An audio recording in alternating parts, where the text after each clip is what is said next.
Prime minister ने जी मुल्क में माहौलियाती और ज़रूरी एमरजेंसी लगा दी है। ज़रूरी एमरजेंसी से मुराद यहाँ पर यह कि ऑब्वियसली सैलाब की वजह से चावल की खड़ी फसल तो हो गई सारी तबाह, गंदम की भी शॉर्टेज होगी, सब्जियों की भी शॉर्टेज होगी।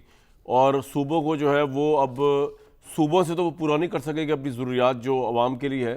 तो अब फेडरल हुकूमत जो है वो बीच में आ गई है। सिचुएशन बड़ी सीरियस है और उनको बाहर से चीज़ें मंगवानी पड़ेंगी, इसलिए इमरजेंसी का नफाज कर दिया गया है। इस पर ज़रूर बात करें कि पाकिस्तान में फ्लड जो है, अब तो क्लाइमेट चेंज के मुतालिक कहा गया है, क्लाइमेट चेंज जिस तरह का हो रहा है तो ये ज़रूरी नहीं है कि हर 10 साल बाद या 5 साल बाद सैलाब आए। सैलाब तो अब आते ही रहेंगे।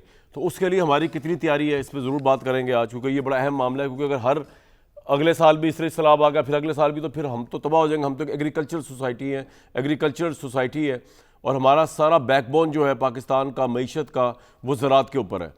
और ज़राअत जो है वो ऑब्वियसली नेचुरल क्लाइमेट का जो चैलेंज है वो सबसे ज़्यादा ज़राअत को फेस करना पड़ता है। और ज़राअत से फिर वाबस्ता जो लोगों का रोज़गार है और हमारा जो है वो खाना पीना उससे वाबस्ता है।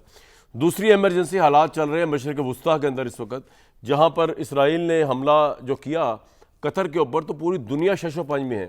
अभी तक ये समझ नहीं आ रहा कि इस हमले की इजाज़त किस तरह मिल गई इसराइल को, क्योंकि कतर जो है वो अमेरिका का क्लोजेस्ट एलाई है। कतर जो है उसने अमेरिका को अपने अमेरिका के फ़ज़ाई अड्डे दिए हुए अमेरिका को, वहाँ पे अमेरिका का बहुत बड़ा एक बेड़ा है जहाज़ों का। और ईरान ने भी वहाँ पे अटैक इसीलिए किया था कि अमेरिका की जो वहाँ पे खड़े हुए थे जहाज़, उनके ऊपर अटैक किया था उन्होंने। लेकिन कतर के जो ताल्लुकात है अमेरिका के साथ, उसकी मौजूदगी में इसराइल जो ऑब्वियसली बगल बच्चा है अमेरिका का, अटैक करना इस तरह ख्वाह हमास के लिए किया, जिसके लिए भी किया, एक बड़ी अलार्मिंग सिचुएशन हुई है मिडल ईस्ट के अंदर।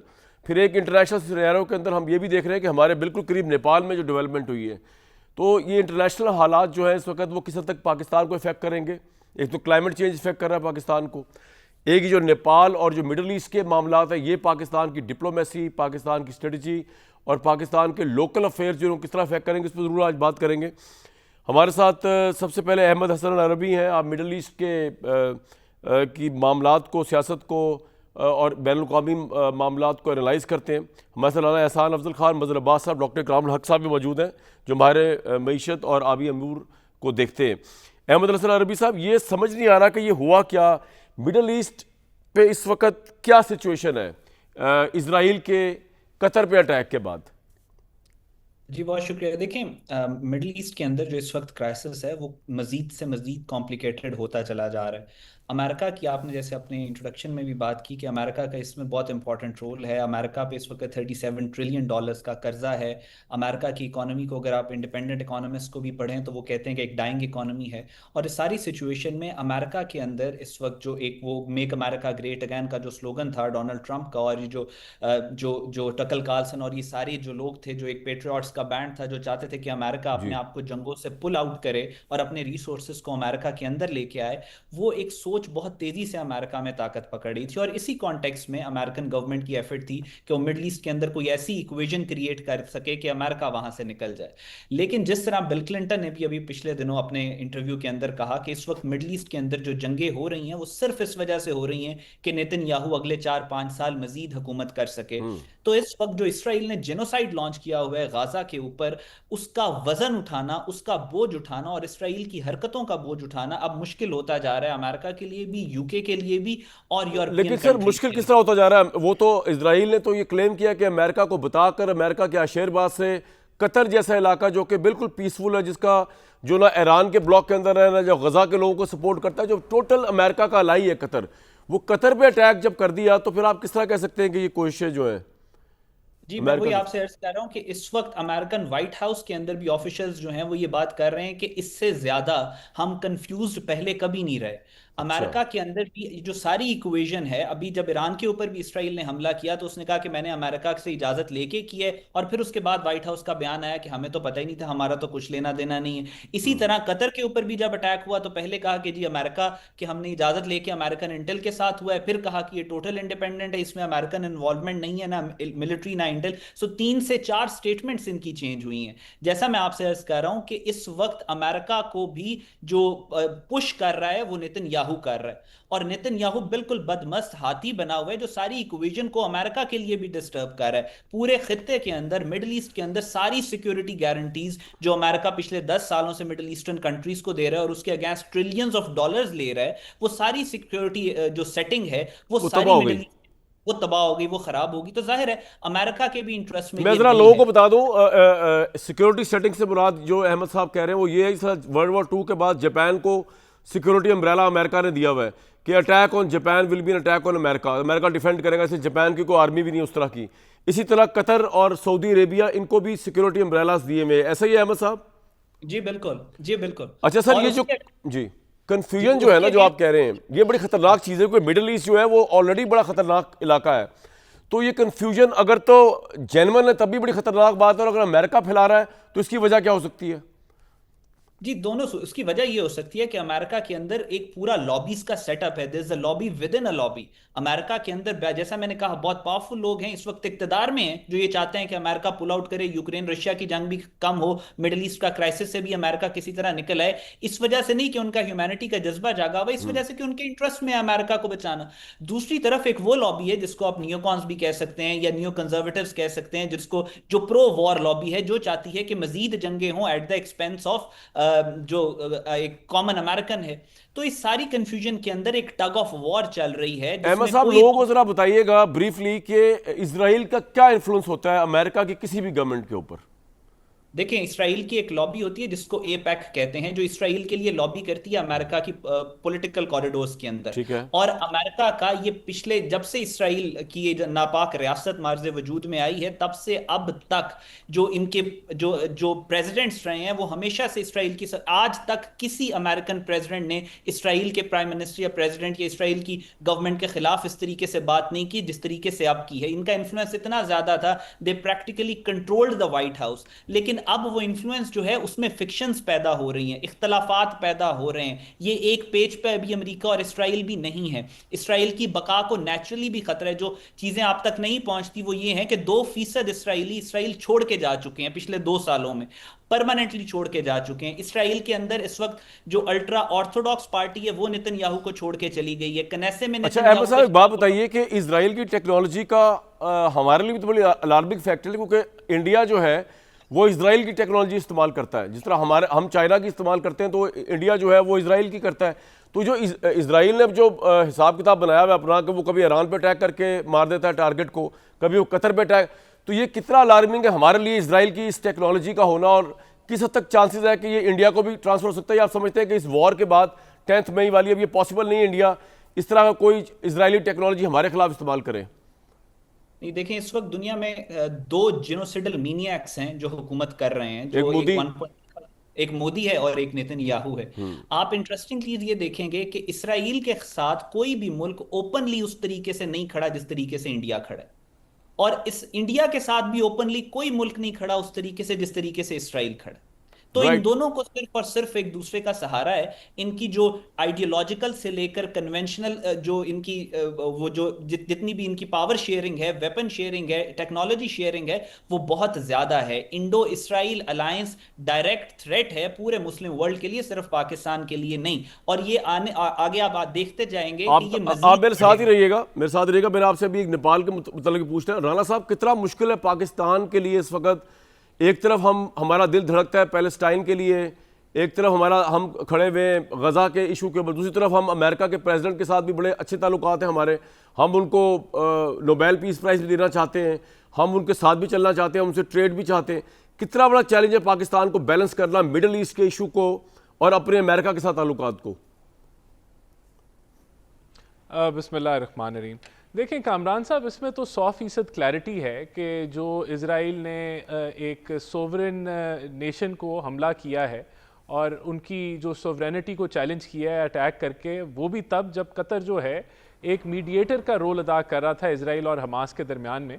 तो यहाँ तो बिल्कुल क्लैरिटी है, और इसमें कोई बैलेंस हमारा अमेरिकन रिलेशनशिप हो या हमारा कोई और रिलेशनशिप हो, वो इट इज़ ये चीज़ तो टोटली कंडेमेबल है।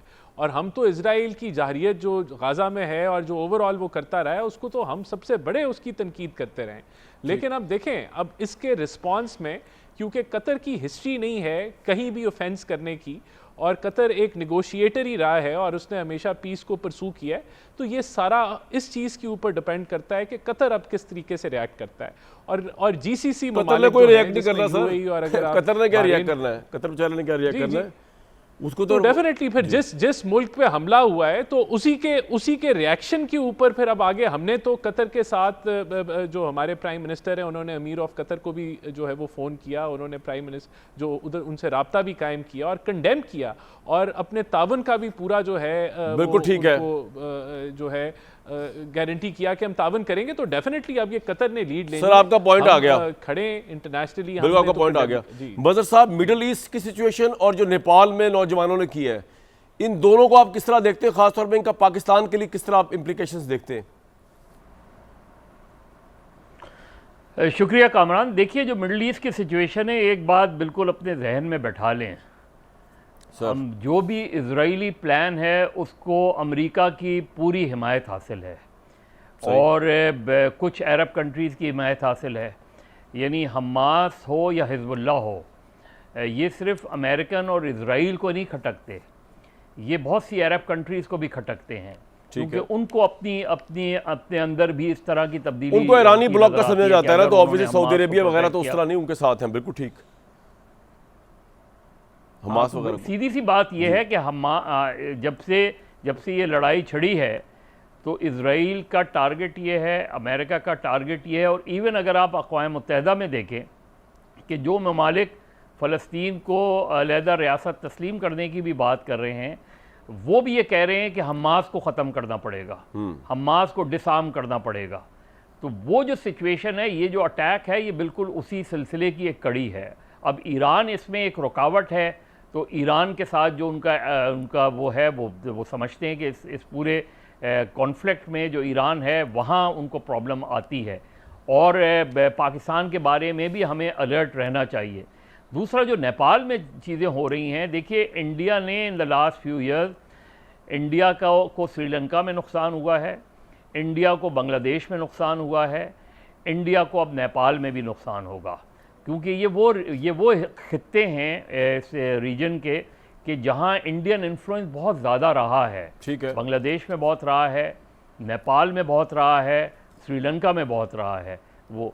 तो ये जो नेपाल में, अभी हमें देखना पड़ेगा कि नेपाल का जो अनरेस्ट है, इसका अल्टीमेट जो है वो आउटकम क्या होता है, क्योंकि क्या नेपाल में एक मार्शल लॉ टाइप की कोई चीज़ आ जाती है। लेकिन बदर साहब, आप नेपाल या बांग्लादेश या इंडोनेशिया का में जो कुछ हो रहा है उसका आउटफॉल या उसकी कोई भी इम्प्लीकेशन हमारे खित्ते में तो नहीं देख रहे ना होते हुए? नहीं, देखिए, आप उससे अलग नहीं हो सकते, बज़ाहिर तो नहीं लगता, ज़ाहिर है बांग्लादेश की बिल्कुल एक मुख्तलिफ सिचुएशन है, नेपाल की मुख्तलिफ सिचुएशन है उसमें, लेकिन ये कि ये सारी चीज़ें रिफ्लेक्ट करती हैं कि जनरली दुनिया में और ख़ास तौर पर हमारे खत्ते में एक पॉलिटिकल अनरेस्ट ज़रूर है। बिल्कुल ठीक। अब हम देखना है कि बांग्लादेश में जब फरवरी में इंतखाबात होते हैं, उसके नतीजे में कौन सी गवर्नमेंट आती है, नेपाल की सिचुएशन क्या तब्दीली लाती है नेपाल की सिचुएशन, तो हमें अलर्ट ज़रूर रहने की ज़रूरत है, लेकिन बराह रास्त ज़ाहिर है हम कोई इससे मुतासिर नहीं है। बिल्कुल ठीक है। डॉक्टर इकरामुल हक साहब, मैं आपके पास बस थोड़े लम्हों में आ रहा हूँ, उसके बाद फिर मैंने आपसे यही मामला डिस्कस करने हैं जो ज़रूरी इमरजेंसी लगी और इसका क्या इम्पैक्ट होगा। मैं ज़रा एक दफ़ा दोबारा पूछ लूँ अहमद हसन साहब से। अहमद साहब, नेपाल में जो हुआ उसको आप किस तरह देखते हैं? करप्ट पॉलिटिकल रिजीम के खिलाफ जिस तरह नौजवान बाहर निकले, उसको आप किस तरह इंटरप्रेट या एनालाइज करेंगे हमारे कॉन्टेक्स्ट में?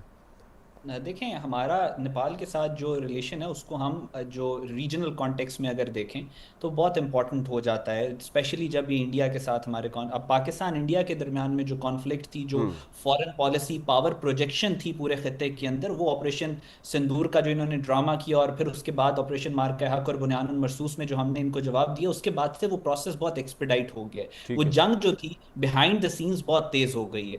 नेपाल के अंदर इस वक्त जो हो रहा है उसमें आपको बहुत ज्यादा इंडियन फुटप्रिंट नजर आएगा, इंडियन इंटेलिजेंस। अच्छा, आपको लगता है कि वो कोई इंडिजिनस मूवमेंट नहीं है स्टूडेंट्स की, उसमें इंडिया बैक्ड मूवमेंट थी ये?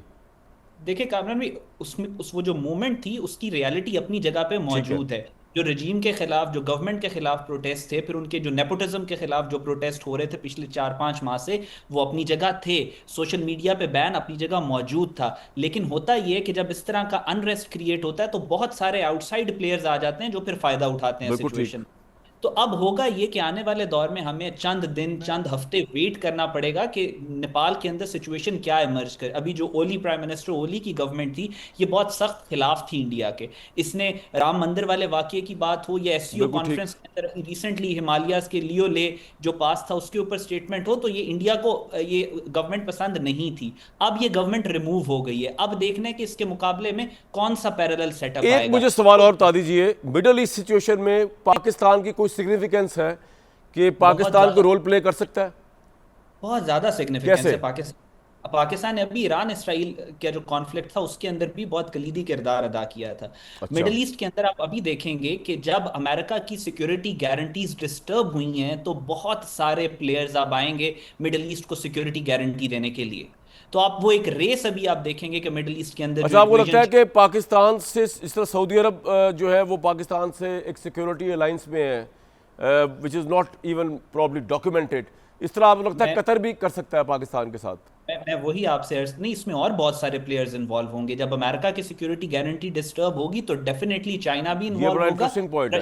रशिया भी चाइना भी कर इन्वॉल्व सकता है, होगा। चाइना, रशिया, जी, बिल्कुल। और मैं, हमारा दिल धड़कता है मुसलमान उम्मत के साथ। हम मिडिल ईस्ट का नहीं, क्राइसिस ये हम आपने सब बड़ा पॉइंट पॉइंट बताया कि अमेरिका अगर के ऊपर रिलाय ना कर सके मिडल ईस्ट इसराइल के हमलों से, तो फिर चाइना रशिया की तरफ भी मिडल ईस्ट जा सकता है। और बहुत सारे और ममालिक भी, अच्छा, ये आपने बड़ी मतलब नॉर्थ कोरिया भी उसमें तो हो सकता है फिर?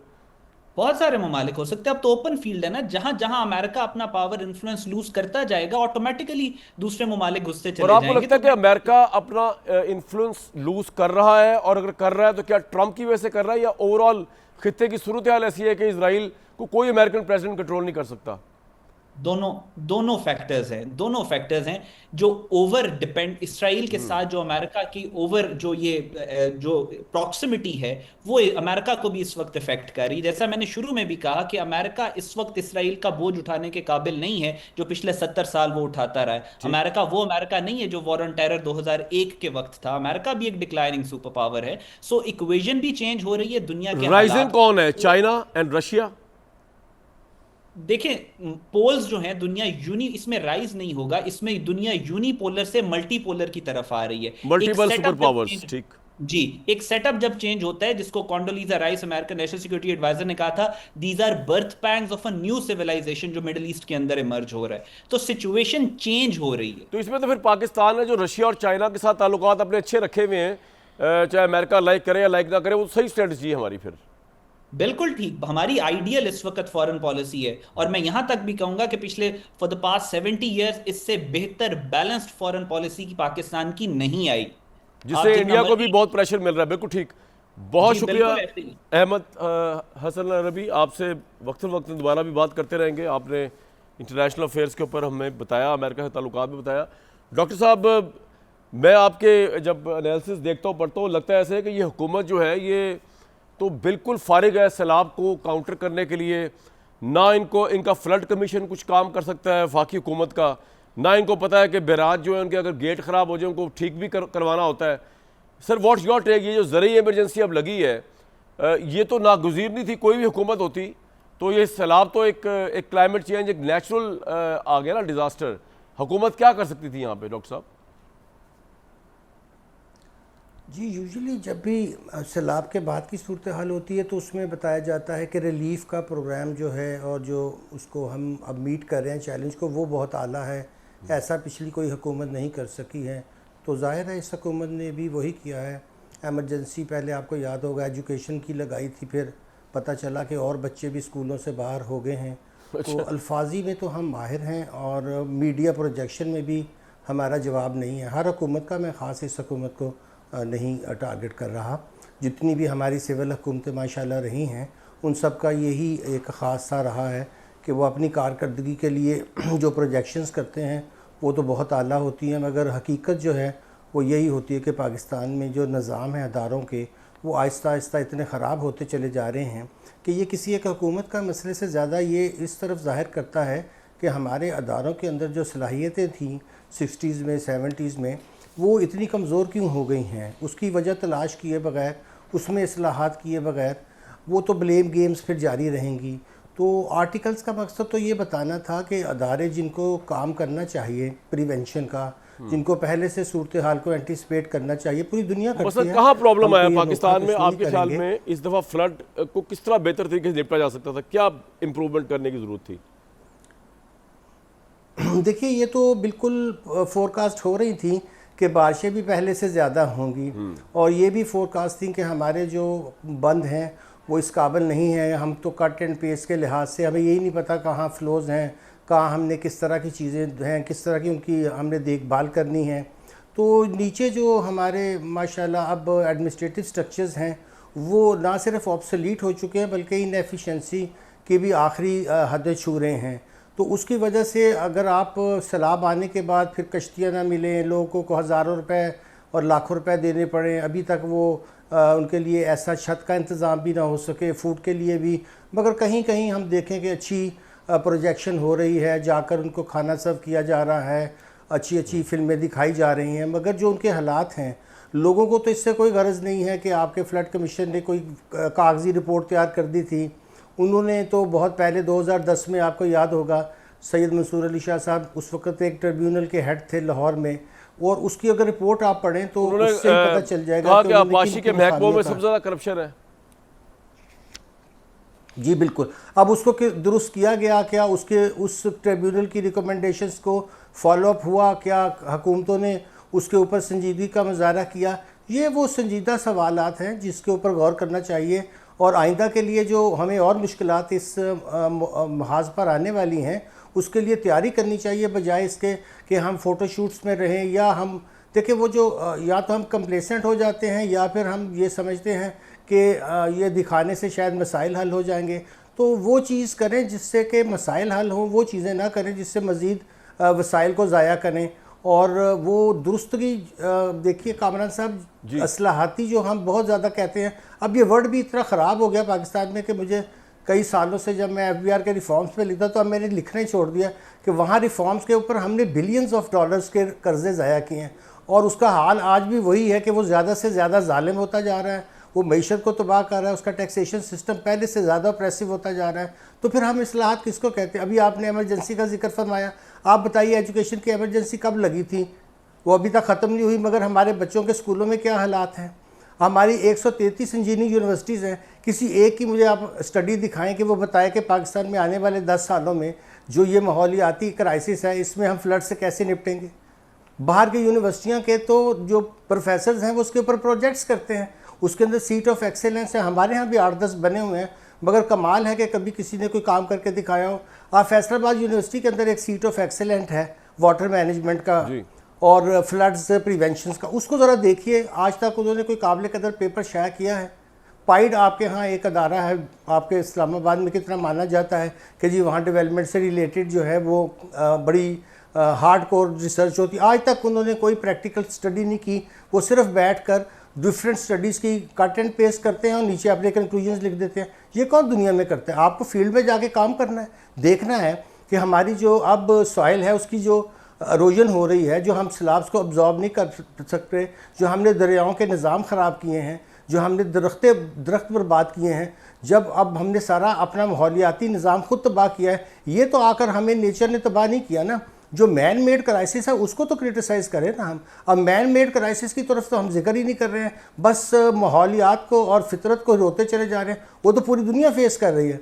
मगर क्या यूरोप के वो जो दरिया ओवरफ्लो होते थे, पहले कभी नहीं होते थे, लेकिन उन बारिशों में, लेकिन वो पहले से कितने तैयार थे? 24 घंटे पहले उन्होंने नहीं, 4 दिन नहीं, 10 दिन पहले वार्निंग से लोगों को निकाला होगा, और हम आने के बाद उनको रेस्क्यू नहीं कर पा रहे हैं। वो कितने दिनों से अभी तक छतों पे हैं, कितने दिनों से अभी तक वो बेचारे साए से भी मरहूम हैं। तो ये हमारा निज़ाम है उन चीज़ों से मीट करने के लिए। देखिए एमरजेंसीज तो दुनिया में आती हैं, उसको तो हम ब्लेम नहीं कर सकते, देखना होता है कि हमारी तैयारी क्या है। लेकिन डॉक्टर साहब तो IMF ने बिलियन 6-7 बिलियन जो है वो दे दिया क्लाइमेट चेंज के लिए, तो आप एक्सपेक्ट नहीं कर रहे कि जो क्लाइमेट चेंज की मिनिस्ट्री है वो इसमें से पाकिस्तान के लिए बेस्ट हल निकालेगी, वो एग्रेरियन सिस्टम भी ठीक करेगी, वो दरख्तों को भी लगाएगी, वो क्लाइमेट के चैलेंज को नबरद आजमा होगी? आपको लगता है कि मुश्किल लग रहा है आपको?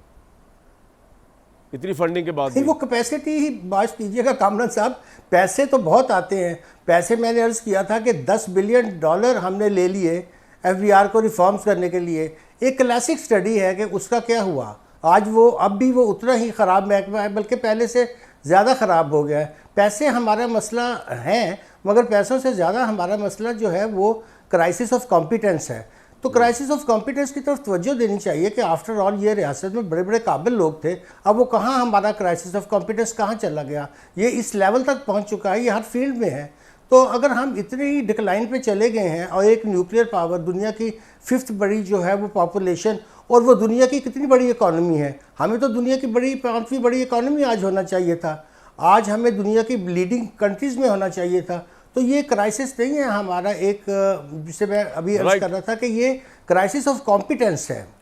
आपका ये पॉइंट आ गया, मैं एक वक्फा लूँगा, उसके बाद ज़रूर राणा साहब एक तो जो कॉम्पिटेंस की बात है उसमें रोशनी डालेंगे, लेकिन उससे बढ़कर ये जो ज़रूरी इमरजेंसी लगाई है, जिसके अंदर ऑब्वियसली अब हमारे पास चावल की फसल तबाह हो गई, गंदम का शॉर्टेज हो गया, सब्जियां नहीं आ सकेंगी, इंफ्रास्ट्रक्चर तबाह हो गया, पहुँच ही नहीं सकेंगी अगर हैं भी तो उसको किस तरह फेडरल गवर्नमेंट एड्रेस कर रही है?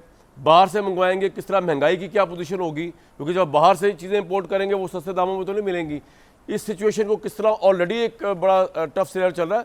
फिर एक मिडल ईस्ट में एक सवाल मेरे जहन में, जो मदर साहब शायद जवाब दे पाएंगे इसका, कि सऊदी अरब का क्या रोल है इसमें? सऊदी अरब के जो मोहम्मद सलमान हैं भी आज शूरा से खिताब कर रहे हैं, और वैसे तो वो बड़ा क्रिटिसाइज़ कर रहे हैं कि जी इजराइल के इस हमले को, लेकिन किस हद तक सऊदी अरब और फिर पाकिस्तान इस तमाम मामले में रोल प्ले कर सकते हैं? एक ब्रेक के बाद जी ज़रूरी इमरजेंसी लगा दी है जी प्राइम मिनिस्टर ने। राणा साहब, ज़रूरी इमरजेंसी से अब क्या मुराद? अब हम बाहर से खुराक की चीज़ें आएंगी, शॉर्टेज को पूरी करेंगे हम, सब्जियों को, राइस को, गंदम को? ये देखें, सबसे पहले तो कामरान साहब, जो डॉक्टर साहब ने लंबा चौड़ा तज्जिया किया और मायूसी के अलावा कोई बात नहीं की, मैं उसको रद्द करता हूँ।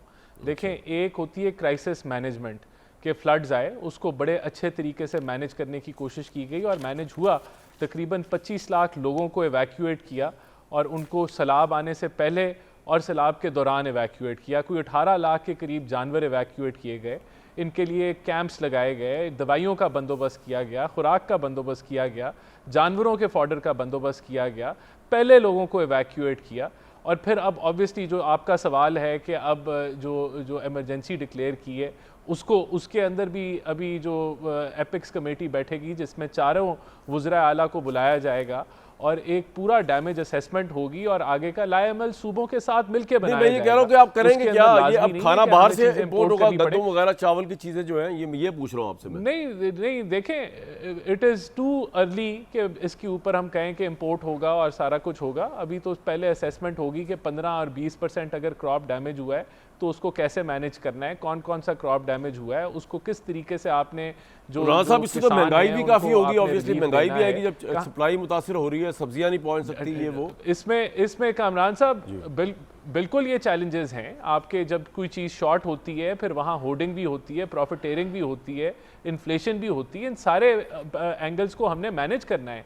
एक बहुत बड़ा नेचुरल डिज़ास्टर है। देखें, दूसरा पहलू अगर आप मुझे बात मुकम्मल करने दें, वो है कि आइंदा अगर सैलाब आता है तो आपने कैसे उसको मैनेज करना है। और उसमें कोई शक नहीं है कि जो दरिया का रास्ता है और जो बंद हैं उसके दरमियान जो हज़ारों की तादाद में गांव हैं, कंस्ट्रक्शन है, लोगों कारोबार कर रहे हैं, उनको वहां से हटाना, ये कहना और करने में ज़मीन आसमान का आपने करना है, हमने थोड़ी करना है होगा। लेकिन अब ये और देखिए, हम नहीं करना है। और ये मैं आपको ये भी बता दूं कि ये सूबाई हुकूमतों ने करना है। और जो आपने कहा कि बाहर से जी इतनी इमदाद आती है और सब कुछ होता है तो वफाक क्या कर रही है और फलाना कर रही है, देखें वफाक का एक कोऑर्डिनेशन का रोल है। प्रोजेक्ट जो सैलाबी क्लाइमेट रेजिलिएंट जो इंफ्रास्ट्रक्चर बनाना है। डॉक्टर साहब तो बता रहे हैं कि हमारे जो लोग बैठे हैं वो कट एंड पेस्ट करते हैं सिर्फ, वो तो कर ही कुछ नहीं रहे, उनकी तज्जियाती रिपोर्टें भी फेक हैं। नहीं वो एग्जीक्यूशन नहीं देखें, ये मैं भी आपको यही कह रहा हूं कि वो सारे प्रोजेक्ट्स, उनकी एग्जीक्यूशन, इंप्लीमेंटेशन सूबों ने करनी है और वफाक अपना रोल बखूबी अदा कर रहा है। आप ही की हुकूमत है ना, तो मेरी हुकूमत थोड़ी है। पंजाब में भी आप हैं, सिंध में भी, हर जगह आप ही हैं। तो सूबों के अंदर आपके देखें कामरान साहब, तो आपको नजर भी आ रहा है कि हुकूमत जो है वो कारकर्दगी की कोशिश कर रही है, वो मूवमेंट कर रही है। चले मदर साहब से जरा पूछ लेते हैं, उनको नजर आ रहा है पूरी इंतजामिया ऑन ग्राउंड है। ठीक है, मजहर साहब और देखें ये यहाँ एक और तनकीद जी, राणा साहब बताएं। कि जी आप ये फोटो सेशन और फलाना सेशन, जब आप काम करते हैं तो फिर तस्वीरें भी खिंचती हैं, उसकी प्रोजेक्शन भी होती है, और जब आप काम नहीं करते तो ये सारा कुछ नहीं होता। तो जब आप काम करेंगे तो जो तनकीद करने वाले और जो सुपरफिशियल जिन्होंने करनी होती है तनकीद वो करते हैं, लेकिन काम नजर भी आता है, काम का इम्पैक्ट भी आता है, और हम और काम करेंगे, हम और मेहनत करेंगे, और उसकी आएगा और जब तस्वीरें भी आएंगी। पाकिस्तान में तो वो पॉवर्टी की बिल्कुल- लाइन से लोग कम होंगे, फोटो सेशन से काम का इम्पैक्ट नहीं आता।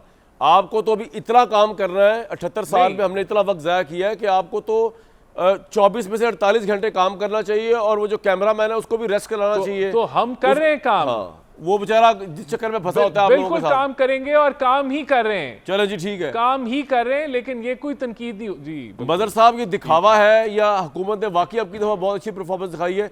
आप सिंध के पॉइंट ऑफ व्यू से बात कर सकते हैं, Punjabi, whichever way you want to comment.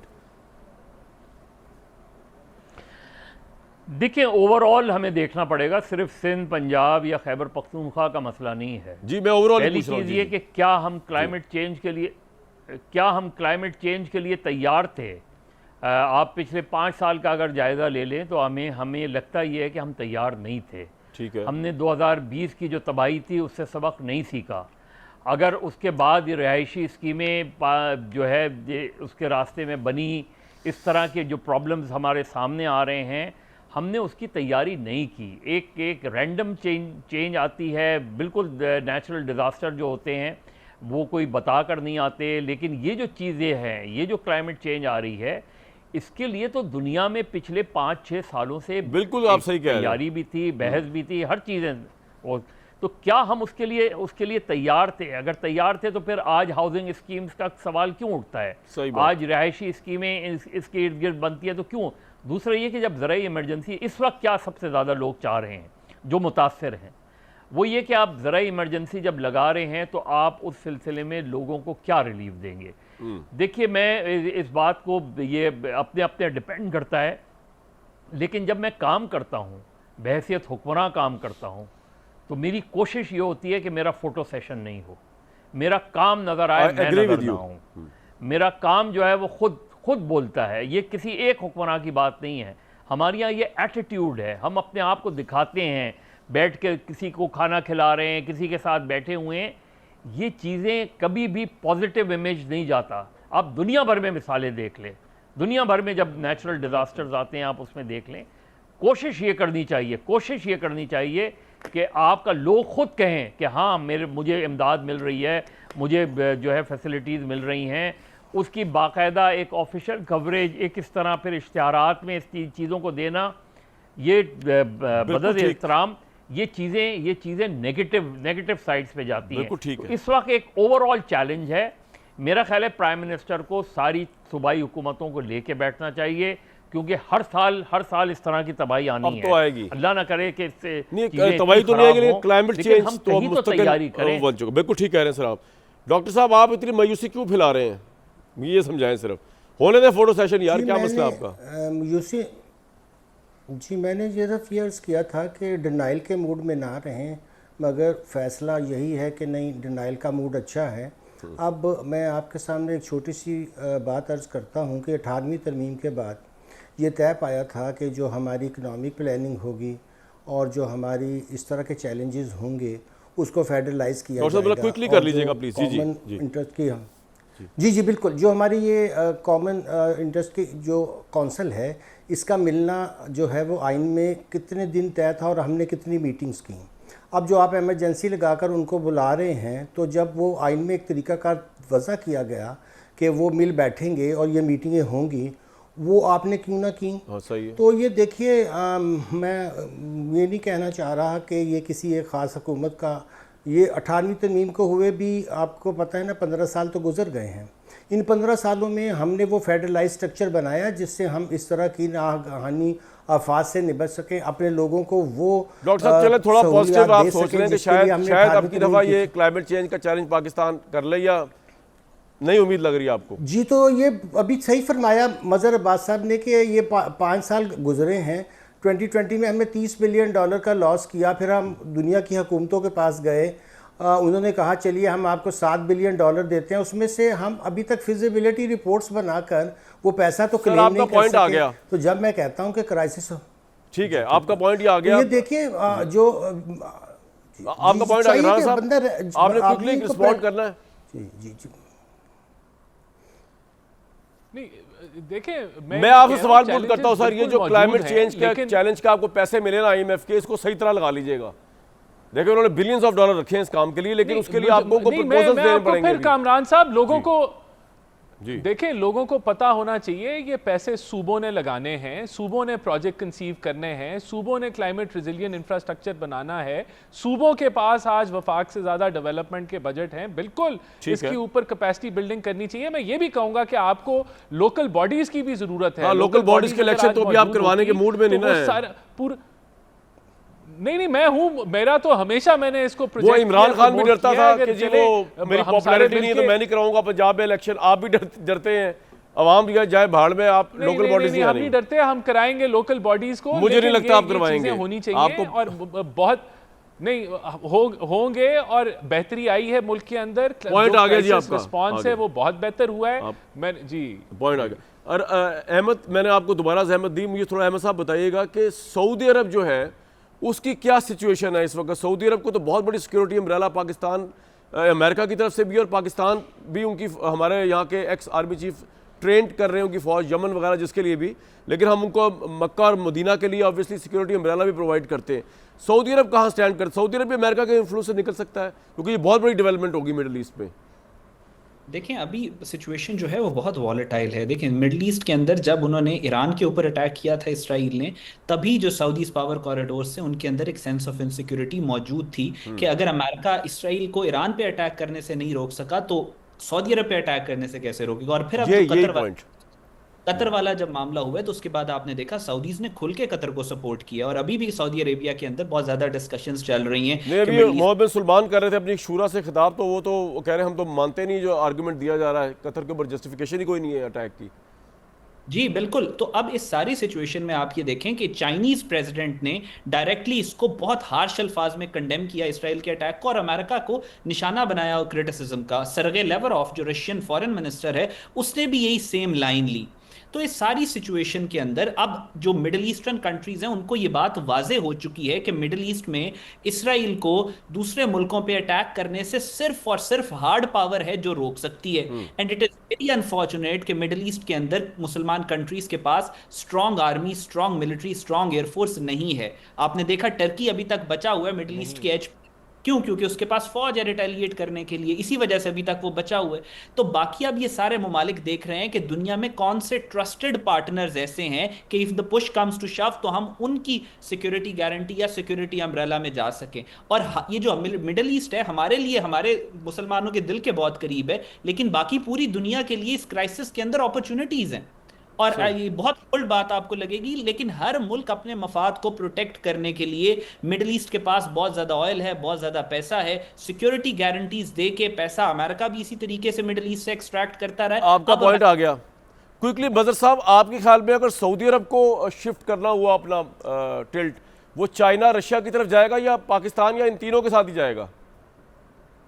America से शिफ्ट करना हुआ अगर? देखिए कामरान, पिछले चंद सालों में जो सबसे मेजर डेवलपमेंट मिडल ईस्ट में हुई वो ये हुई थी कि चाइना ने ईरान और जो है सऊदी अरब की दोस्ती करवाई। ठीक है। और सऊदी अरब और ईरान को करीब लाने की कोशिश की। तो चाइना जो है वो एक बड़ी इमर्जिंग पावर है। चाइना का जो बड़ा डिसाइसिव रोल होगा, ये जो इस वक्त ये कॉन्फ्लिक्ट ज़्यादा अगर बढ़ता है जिस तरह नज़र आ रहा है कि इजराइल बिल्कुल आपका ये पॉइंट आ गया चाइना के रोल के ऊपर। मैं ब्रेक के बाद बात करने की कोशिश करता हूं कि चाइना कितना डिसाइसिव रोल हो सकता है इस वक्त जो सिचुएशन है मिडिल ईस्ट में। ब्रेक लेंगे। सबसे इंपॉर्टेंट बात जो आज प्रोग्राम में पता चली कि इस मिडिल ईस्ट के रिसेंट क्राइसिस में से चाइना, रशिया और पाकिस्तान एक बड़े इंपॉर्टेंट प्लेयर के तौर पर उभर सकते हैं, क्योंकि अमेरिका की सिक्योरिटी अम्ब्रेला जो है वो बुरी तरह मुतासर हो रही है इस वक्त इजराइल की जहरियत की वजह से। कल तक इजाज़त।